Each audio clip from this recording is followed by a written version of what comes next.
খেলাফত মজলিসের মতো একটি দল আহ্বান জানাচ্ছে যে শ্যাম সাধনা করুন, মুত্তাকি হন, মুত্তাকি ন্যায় নিষ্ঠবাদ সরকার গঠন করুন। ওই জালেম এবং যারা কি ইসলাম বিরোধী তাদের থেকে দেশকে, সরকারকে, শাসন ক্ষমতাকে মুক্ত করুন এবং দেশে ইনসাফ ভিত্তিক দেশ, দুর্নীতিমুক্ত দেশ গঠন করি। আসুন, খেলাফত মজলিস এই আহ্বানই জানায়, আর কিছু নয়।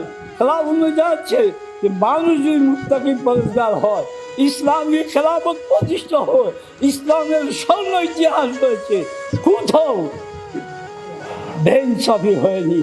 দল মত ধর্ম নির্বিশেষে সবার প্রতি ইনসাফ করা হয়েছে।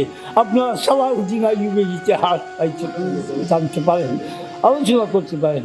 আসুন, আজকের এই দিনে আমরা সবার মনে মনে শপথ করি এবং যেন বাংলাদেশে আমরা একটি খেলাফত আদর্শ রাষ্ট্র, খেলাফত রাষ্ট্রটার মাধ্যমে উপহার দিতে পারি এবং এই খেলাফত মঞ্চের আহ্বানে দল মত নির্বিশেষে সর্বশ্রেণীর মুসলমানদেরকে নিয়ে আমরা যেন ঐক্যবদ্ধ একটি আন্দোলন করে দেশের স্বাধীনতা যে লক্ষ্য হয়েছিল তা আবার ফিরিয়ে আনতে পারি, প্রকৃত স্বাধীনতা জনগণ উপভোগ করতে পারে।